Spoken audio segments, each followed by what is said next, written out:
Hindi ba kayo nagtataka? Bakit binabanatan nila si VP Sara? Kung iisipin, wala namang kapangyarihan ang opisinang hawak niya. Ito ay mga puntong nakikita ko. Una, ang kanyang trust and approval rating na napakataas talaga. Kahit pekiin pa ang mga survey, hindi talaga umuubra ang sa kanila.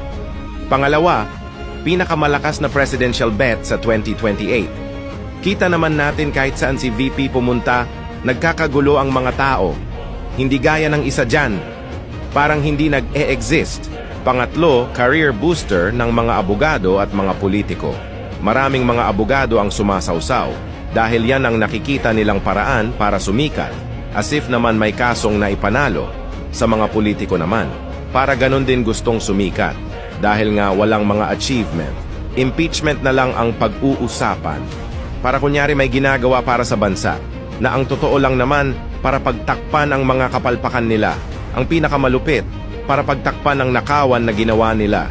MIF, BCAM at iba pa. Pansinin nyo, nawala sa news, di ba? Kung may mahusay na nagawa ang administrasyong ito. Yan ang puro pagtatakip. Kaya impeachment na lang ang choice nila. Dahil wala naman silang na-achieve hanggang ngayon.